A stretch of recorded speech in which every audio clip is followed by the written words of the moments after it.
folks, I'm Tom Vasel. Jason Levine. And today we're taking a look at my top 150 to 126 games of all time. Just fun to go through these games. I know that some people are like, what? Isn't a top 100 enough? Yeah, but I like to talk about these games that missed the top 100 because they're really fantastic. So we'll start with number 150, which is a game that I loved, and it dropped down to 150 because I just don't get it played very often, even though I have a completely painted version of the game, and that is Level 7 Omega Protocol. Now, I think I played Level 7 Escape with you way back in the day. The original one. Oh, it was awful. It was so awful. I hated it. So when they said, we're making a sequel, Level 7 Omega Protocol, I was like, yeah, okay, no.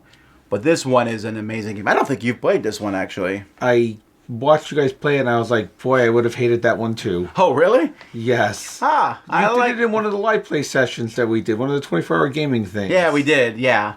Oh, I like it. I like using the adrenaline. It's like a dungeon crawl with Space Marines.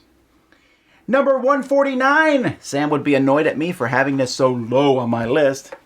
And this is the big granddaddy space epic game of all time, Twilight Imperium 4. Which has replaced Twilight Imperium 3, etc. This game is great. It's big. It's grandiose. It could easily be in my top 10, except I play it once every 3 or 4 years, and you have to really drag me into it because it is 6, 7, 8 hours.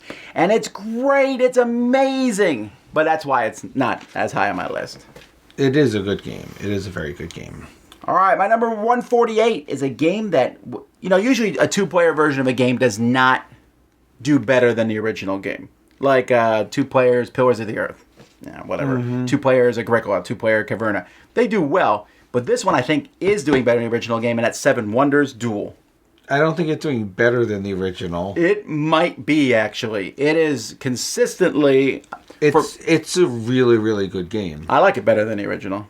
I don't. It's a very different game than the original. One game is I hope I like it straight better. drafting. Talk about 7 Wonders. Yeah, we talked about it like a few... Okay, good. A few videos ago. You like 7 Wonders better than Duel? Oh, yes, I do. I like the drafting. I like the new kind of... Some cards are face up, some cards are face down, and you're kind of drafting and revealing other cards, like the Mahjong style drafting as well. But it's a different game. All right. Well, it's better than the 2-player 7 Wonders rules. That is true. That is really true. All right, my 147 has been on my list since the very beginning, and that's one of the original co-op games, Shadows over Camelot. I still love this game. It still plays well. It's fun. It's one of those games that if someone's like, I don't know if I want to play like a trader game, this one's easy because even if you are the trader, you can just play normally the whole game and maybe be a trader at the very end. Mm-hmm. Right? It's King Arthur's Knights, which is a great theme and should be in more games than is hardly. And it's Days of Wonders production, which is just unbelievable. Yes. Yes, and the expansion's really good too. Expansion's okay. Number 146 is Cash and Guns. 2nd edition, but whatever. That's the only edition at this point in time. I'm not a fan of, shooting people. You probably shouldn't do that. But in Cash and Guns, this whole pointing guns at other people, it's just entertaining. I like playing this with you because this is the one game where more people point things at you than at me. Yes, that's true. But just splitting up the loot, it has that whole Pulp Fiction vibe to it, or, these games where everyone's pointing guns at each other, the Mexican standoff type things, and it's just a lot of fun. 145 was in my top 10 at one point, but I just don't play it as much these days, but I still like it a lot, and that is one of the BattleCon games, War of Indines, Devastation of Indines. They're coming out with a new one that just was on Kickstarter. It is a 2-player fighting game, like Street Fighter or Mortal Kombat or something like that, and it's just fascinating. You pick 2 cards, put them together, and you got a power, and you see how it goes. And the characters are really different, like amazingly different, and it's in depth, but not that difficult at the same time. Although there is a ton of stuff. The new box for it is like bigger than Twilight Imperium. Really? So you can put everything in one box? Yeah, it's humongous. 144, Jason will be annoyed at me that this one is so low on my list because he considers this one of the greatest games of all time, and that is Power Grid. Yeah, it should be. It deserves to be in your top 100 at least. But it's amazing. It's still on my list. I played 6,000 games. This is like in the top 5% or whatever. It should be in the top 1%. Power Grid is a great game. It looks mathy because it is mathy. It's super mathy. And it's one of the few heavier Euro games, I think, that plays well with 6 players. Yeah, because everything's balanced out, and the way the auctions work to get your plants is very balanced. Yeah, it's really, and it works well. It's really neat to see your grid build across the map. It's fun to bid for the different resources. There's a ton of maps for the game. And unlike many games, in this game, the maps really change how the game plays. Yes, very much. You know, like Concordia, whatever. One map to me they're like minor differences between the maps. But in Power Grid, they're different. All right, let's see. 143 just came out last year, and I like it a lot. That's Dice Forge. Yes. Basically, you build your dice. You pop off the sides and put new sides on them and roll them. I would love to see an expansion for this game, some more sides to the dice, but custom dice is something that we all like. You really like it. I love custom dice. I even like the one where you got to draw your own symbols on the dice, even though it smears on everyone. I think you're the only person who liked that one, but Dice Forge, and it also looks beautiful. I just talked to some people the other day. Again, it's just an easy game to play, but it's really fun. All right. 142, it's been the second year on this list, Too Many Bones. It's right up there, I can see it. Now this one you have not played yet, I'm sure. No, I haven't. I had a big discussion about it. You would like Too Many Bones, because it's like very tactical combat. It's like a dungeon crawl, but you are tactically fighting through each mission, and you have your own custom dice. I mean, the characters are really different. We're talking completely custom dice and everything. Really cool game. All right, let's see here. Number 141, new to the list. It came out at Essen last year. I do not like it as much as the first game, Orleans, but I like it a lot, and that's Altiplano. I llama this game. No. But do you like it better than Orleans? I don't. I like it. If I gave Orleans a 10, which I have, I would give Altiplano like a 9.5. Okay, so really close then. Yeah. Yeah, I like Altiplano a lot. I just think Orleans, first of all, Orleans has 2 really good expansions. Okay, so it has an advantage there. Orleans has better components, advantage there. But Orleans just feels like there's a little bit more player interaction, and Altiplano, you really are ignoring everybody else, except sometimes they take something you want. Well, let's see what the expansion brings. That's coming true. out of Essen. Ooh, so maybe you'll see Altiplano higher next year. Number 140 is a game that I love, and I had the chance to put in Dice Tower Essentials and didn't, and that just still irks me to this day. I know. What is it? Deception, Murder in Hong Kong, which was originally called CS Files. And the very first time we played this, we were like, this is amazing. Because there's so many social deduction games out there, and they all start feeling the same after a while. This one feels different, because one person knows all the answers. They just can't talk. Yes. You just got to give clues out. You give clues, and it worked well when we played it, and, you're like, hey, let's see who wants to pick this game up, and you didn't do it yourself. Yes, here's the thing. I like being moderators in games almost always, but in Deception, this is one of the few games where I don't get upset when I'm not the moderator, because it's so much fun to play the game and figure out who the murderer is, unless you're the murderer. Then you're like sitting there trying to deflect all this information away from yourself. I like being the moderator and then looking at someone like, I can't believe you don't know what I mean with this. Yeah. One thing I think Deception, Murder in Hong Kong does for me is it totally kills Mysterium. Mysterium's an okay game, but I'd rather play Deception, Murder in Hong Kong. Number 139, I just mentioned Uwe Rosenberg's tile laying games.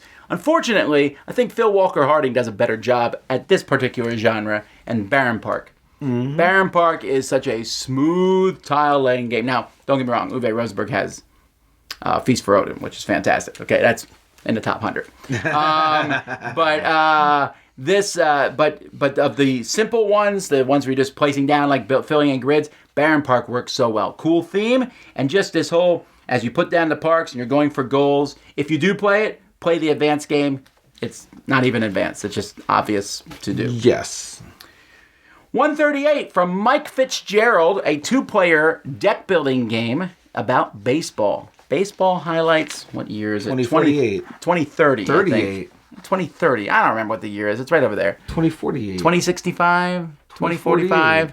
Okay, it's in the future. There's androids. There's It actually says it here at the bottom. But I like baseball highlights. It is a lot of fun. And it's interesting because you like play a whole game of baseball in like, 5 minutes? Yes. And it works. It does.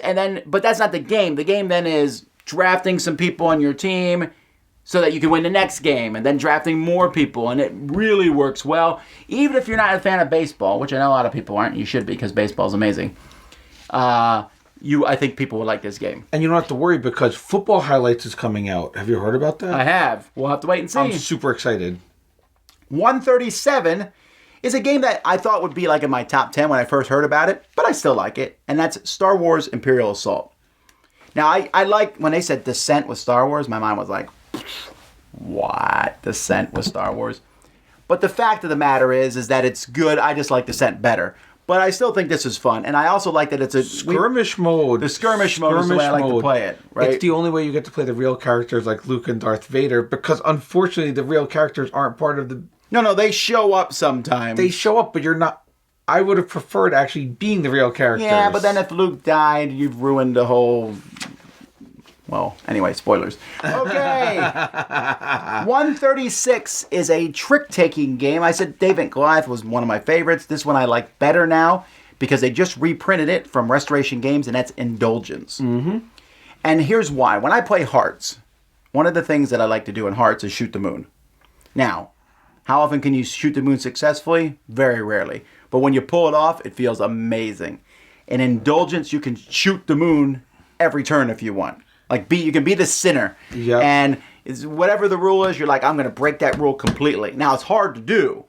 But sometimes someone will put multiple rules in play, and you say, I'm going to break all the rules and pull it off, then you win the whole game. Now, I've never seen that happen. I came one card within doing it once. It also has really nice cards. Super nice. I mean, it's a good... I mean, Restoration has done an amazing job. Yeah, I never played the game that it was based on. Oh, you didn't? I played it years ago. But Indulgence, great game. Number 135 is on my list because of my custom version of it, and that's Faces. Yeah, no. You don't like Faces? No. Oh, then why did you play it for hours with me that one time? Because if everyone you put else anything was. out, I'll play with you. Come on. I the want to bit. be part of the group. So Faces is like Apples, except it has hilarious faces. And in the original game, they had male, female, and animal faces, and these were like old black and white pictures of crazy-looking people. So I just put in a modern, crazy-looking people. I have a huge box full of these. It's really entertaining and fun. And I just like it. It's simple, and it makes me laugh every time. You said the word that made me... Why I don't like it. Apples to apples. I like apples. All right. My number 134 has been on my list since it's come out, and this is Small World. What a great game Small World is. It scales well. It's based on an older game, Vinci. Which is incredible. Which is not nearly as good as Small World. He's wrong. You like Vinci better? I love Vinci. Don't get Vinci. It's like abstract. Small World is cuter. Yes. But Vinci is historical. Okay, discs running down the mountains. But Small World is much more streamlined. And Vinci could have broken powers, and Small World not quite so much. All right. Anyway, still a great game. Days of Wonder. There's a lot of them on my list. 133 is a game that I have and very few people do because it's expensive and out of print and will never come back in print. And that's Star Wars Queen's Gambit. Because no one's going to get the rights to doing that. And no companies like Hasbro's not going to go, let's make a game based on episode 1. Well, they might. I mean, I heard that they're going to slow down production of Star Wars because they've made a glutton in the market. So maybe you'll see it again. We'll see. Well, anyway, it is a fantastic game. It is. When I first saw this in the store, my mind was blown. These miniatures, 3-dimensional. You may not like episode 1. I don't care if you do or not. This game is amazing. It makes Whether you like episode 1 or not. It makes you like Jar Jar, like you want to be the Gungans even. Jar Jar is actually not in the game specifically. I don't care. One of those Gungans on there is Jar Jar. All right. 132 is a game that came out. I was on the list last year. Chameleon. So Chameleon, which is a very simple game. I played the original game of this. It's made by the same guy who made Gooseberry. Made it the same guy who made Coup. And basically, there's a card with some words on it, and everyone knows the word except one person. And you all give one-word clues, and then you have to figure out the person who who doesn't know the word, and that person is trying to figure out what the word is. So you can't make your clues too obvious. Yeah. It's a simple concept and works really well. Yeah, it's similar. It's similar in a way to Spyfall, but there's a lot more information out there, so it's a trickier game. And then right next to this game is another party game, 131 Insider or Werewords. They're essentially the same game, which is the same idea where, well, not really, but it's close. In this one, it's 20 questions, and everyone's asking questions and trying to figure out the word. One person knows it. One person also knows it, and their goal is to make sure no one else gets it right. So you have to figure out who that person is. At the end, I'm like, your questions were completely wrong or whatever. You know, it's really entertaining. Yeah. 130 is a game that only me and Jason like in our game group. So we play it 2-player, which is the best way to play it anyway. Innovation. Yeah, that's because other people don't know good games. Now, look, it's very chaotic. It's very swingy. But once you get good at innovation, and you're like, okay, I'll play this card here, do this here. I've jumped from a level 3 to a level 7 in one turn. Yeah, there's some amazing things, especially when you play with the expansions. I really like it. Innovation. 129 is one of my guilty pleasures because I don't know that this is a great game, but it's still fun for me, and that's Smash Up. It doesn't hurt that they come out with like a new expansion twice a year. Every year, yeah. I think there's 2 each year with 4 new factions, and there's so many, and they keep coming out with more fun factions, and you can mix them together, and now my combinations of Smash Up are just... And now there's the ultra mega geeky box. That's the bigger, geekier box, I think it's called. Yeah, and it just has so much in it, but it's really fun, although I think the game is best with 3. 128. Probably higher on Jason's list. But I do like this a lot. It's Star Wars in a box. And that is Star Wars Rebellion. Star Wars Rebellion is a top 10 game. That's how good it is. It really is good. It's the game people most will compare it to is probably War of the Ring. Yes. Right, it has a similar feel. And it's, you want to play Star Wars episodes 4, 5, and 6, that's this game. It's amazing. It's cool. Lots of cool miniatures. There's some deduction elements to it. It's very asymmetrical. It's just great across the board. Did you only put it that low because of the time play? I put it that low because I have that many games on my list. I can't imagine what they are because they clearly are wrong. That game with the expansion makes it one of the best games ever. Well, I have not played with the expansion, so. 127 just came out last Essen, and I played it, and I really enjoy it, and that's Santo Domingo. Santo Domingo, I know, now you're going to compare everything to Star Wars Rebellion, but... Santo Domingo, a dice, like you're using dice to place them on the board, which is a mechanism I really like, with a grid and trying to get, build up your own area. Don't you mean Santa Maria? I do mean Santa Maria, and so that's not on the list. Jason has corrected me. Santo Domingo is a card game, which is made by the same people who made Port Royal, which is, sorry. Santa Maria is a great game, but Santo Domingo is a great game. I can't believe I mixed those up. All right, Santo Domingo is fantastic because you're all playing cards and revealing them, and you can get goods and things based on what everyone else has done, and it works really well. It is fast, simple, really fun. Yes, any game that's Santa Claus, they're all good. 126 is a game that Jason and I played this year, and when we were testing it, and I said, all right, we're going to play through just the first chapter, and then we're done. We played through the first chapter, and I said, all right, let's just play one more chapter and see how it goes. And then we just play through the whole game. And that is Choose Your Own Adventure. Oh, boy, yes. Oh. I mean, because really, we were like, all right, we'll try this out, and we'll test it out. And then we're like, all right, 3 hours later or so, we played through the whole thing in one shot. It's so fun. It is. If you like Choose Your Own Adventure books, you'll like this game. And this will stay on my list if they come out with a sequel. I want to play one each year. Has it been successful? I hope they come out with a sequel. I think it's been successful. All right, hey, that's it for this one. We have 25 more games to go. We'll see you guys next time. Until then, I'm Tom Vasel. Jason Levine. And you've been watching The Dice Tower.